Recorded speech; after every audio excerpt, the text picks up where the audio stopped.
You want to create beautiful, effective top-down shots to take your videos to the next level, but it's hard to build a good rig that doesn't take up a lot of space, is cost-effective, and the lighting setup for this kind of application, it's always a problem. I struggled with this for years and I gained experience with top-down shots after continuous trial and error. I will share with you my overhead rig, which doesn't take up space, is cheap, and you will love the lighting trick that I use to avoid any hard shadows. What I used in the past and it doesn't work that well. I always saw creators recommending C-stands. This type of tripod is solid, tall, strong, and you can do so much with it.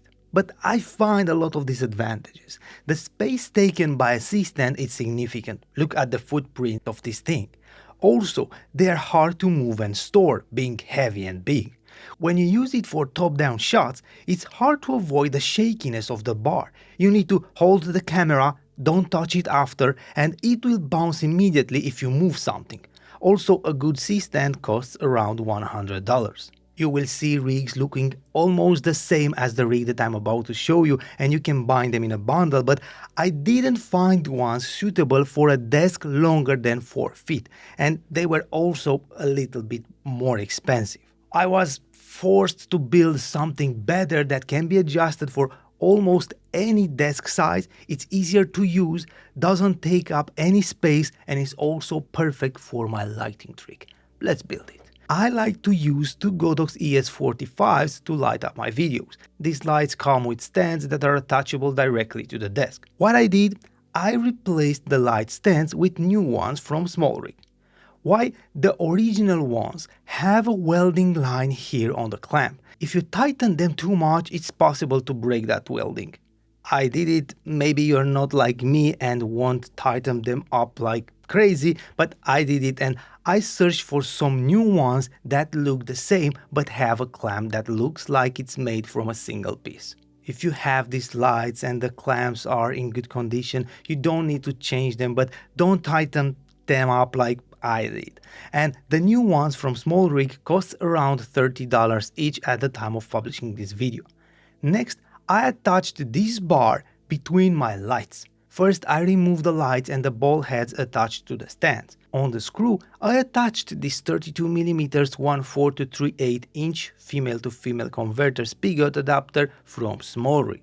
Don't worry about the name, I will add affiliate links in the description for all the equipment used to build this overhead rig. If you click on my links, you're not going to pay anything extra, but I will earn a small commission and this will help me keep sponsors away from this channel and create more valuable content for you. Thank you. Back to the adapters, you need 2 of them and the pair it's around $7 at the time of publishing this video. After you attach the adapters, it's time to mount the extendable bar. This is around $39 at the time of publishing this video. Here is the advantage of building this rig and not using a standard one that comes with all the pieces in the box.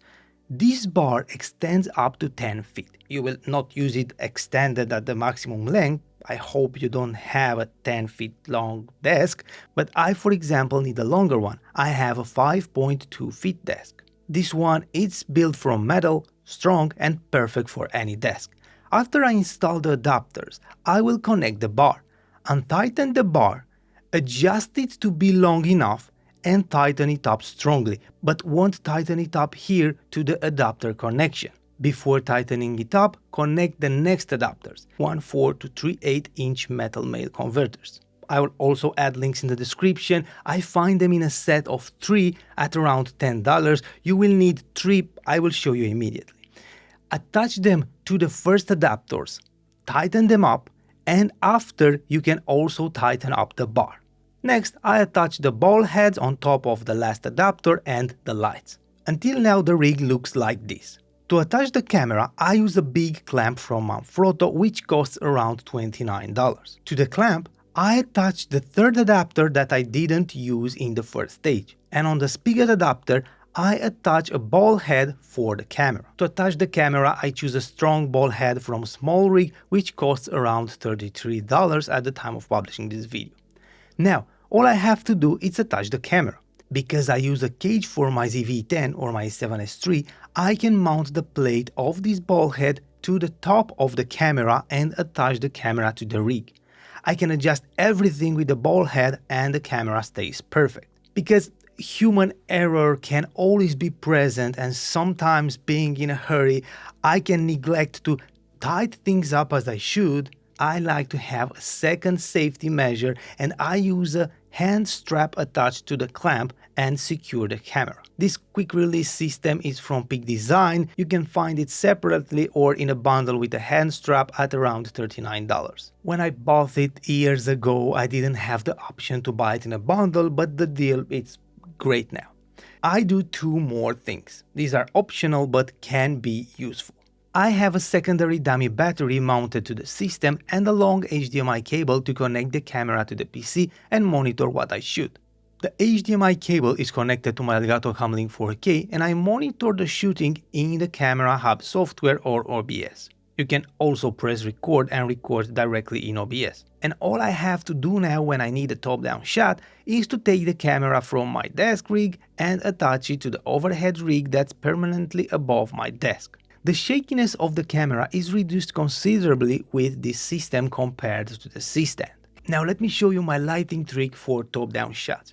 If you saw my video about my lighting setup, you know that I like to bounce the light on the wall in front of me to have a super diffuse light and get rid of all the shadows and reflections on my glasses. I use the same method with the top-down shots, but I bounce the light on the ceiling. All I have to do is point the lights at the ceiling. This is easy with the ball heads, and adjust the intensity. For top-down shots, I use them at maximum capacity. And if you find this video useful until now, don't forget to press the like button and maybe consider subscribing. Thank you. Now I adjust the ISO to have a proper exposure. Most of the time I like to expose the skin to have the hands exposed right at 70 using Zebra. And for the top-down shots I use most of the time f4. You can do this with the kit lens perfectly. And this is now the result. The light coming from the ceiling is extremely diffused and I don't have ugly shadows.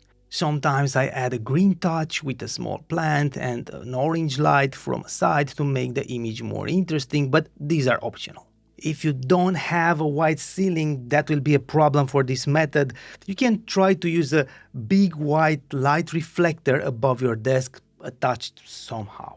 If you already have these lights, Godox ES45s, the cost for the adapters, the bar, the big clamp, the ball head and the safety hand strap will be around $157 to build this overhead rig. If you want to upgrade the light stands, that will mean an extra $60. And you can build it even if you don't have these lights, of course.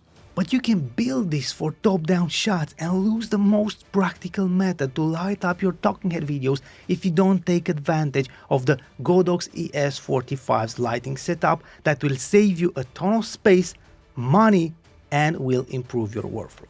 I will give you a dedicated video right now where you will see my full lighting setup and all my lighting tricks to transform your talking head videos immediately at a low cost.